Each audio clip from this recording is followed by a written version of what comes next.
Bonjour et bienvenue sur les vidéos de SOS Cartable. Tu peux me retrouver sur soscartable.fr. Aujourd'hui, la compétence du jour, convertir des unités de durée. Première chose à apprendre par cœur, 1 heure était égale à 60 minutes.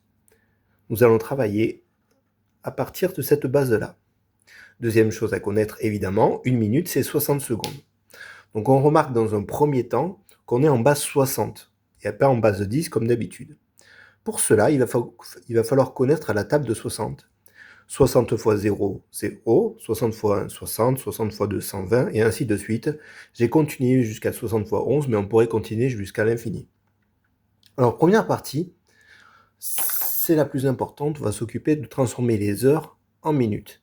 Ici, on va commencer par la colonne des heures, qui est ici. Je vais la colorier en vert, vous verrez que c'est important tout à l'heure, toute cette partie-là.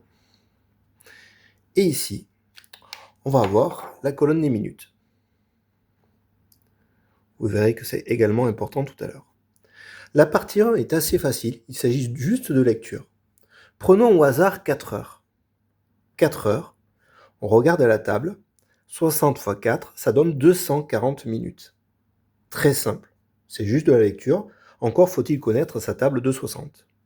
On prend aussi 8 heures, 8 heures, on regarde sa table, 60 fois 8, 480 minutes. Attention à ne pas se tromper et ne pas oublier les unités de mesure. On finit par 11 heures, ce qui va donner 60 fois 11, c'est égal 660 minutes. Donc ça, c'est la partie la plus facile. Malheureusement, on n'a pas toujours des exercices simples en CM1 puis en CM2. Prenons au hasard 271 minutes. L'objectif, ça va être de transformer en quelque chose de plus simple à comprendre, parce que 271 minutes, ce n'est pas forcément évident. Et donc là, on va estimer plus précisément avec des heures, ça sera plus simple à comprendre. 271 minutes, ça n'apparaît pas dans la table. Donc le plus proche sans dépasser, ça va être 240, parce que 300 dépasse, donc 240, c'est notre base. Donc on écrit 240 minutes. N'oubliez pas les unités. Le problème, c'est que 240 minutes, ce n'est pas la même chose que 271. Il manque 31 minutes, parce que 241 plus 31, ça donne 271. Maintenant que nous avons fait ça, on va pouvoir continuer des choses qui sont très importantes. Tout à l'heure, en fait, je vous avais dit que 240 minutes ici, ça correspondait à 4 heures. Donc on va pouvoir remplacer 240 minutes par 4 heures. Et il nous restera 31 minutes. Il est donc plus facile de dire que 271 minutes, ça correspond à 4 heures et 31 minutes. Prenons un autre exemple, 579 minutes. 579 minutes. On regarde la table, il n'apparaît pas bien évidemment.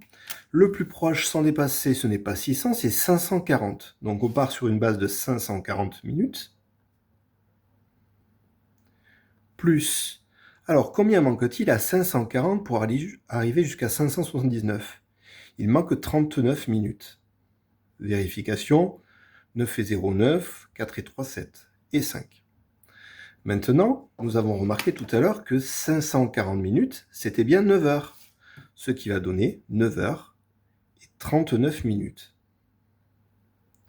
Prenons un autre exemple. On va prendre 359, tiens.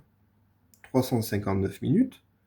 Le plus proche, c'est 300, puisque 360 on a dépassé, donc on prend la base de 300 minutes.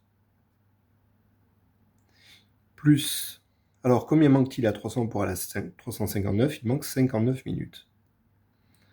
Dans la table, on voit que 300, ça correspond à 5 heures. Il s'agit donc de 5 heures et 59 minutes. Allez, un dernier pour la route. On va prendre, on va prendre 522. 522 minutes. 522 minutes. On regarde ici. Il est situé avant 540, donc à 480, c'est notre base. 480 minutes, je n'oublie surtout pas les unités. Comment fait-on pour passer de 480 à 522? Alors, pour ceux qui n'y arrivent pas, on peut poser la soustraction sur le côté. 522 moins 480. 0 pour aller à 2, 2. 8 pour aller à 2, on ne peut pas, donc 8 pour aller à 12. Retenu en haut, retenu en bas. 8 pour aller à 12, 4. Et 5 pour aller à 5, 0. Il manque donc 42 minutes. Revenons à la partie précédente. 480 minutes, c'était bien 8 heures. Donc ça donne 8 heures et 42 minutes. Bonne fin de journée et à bientôt sur SOS Cartable.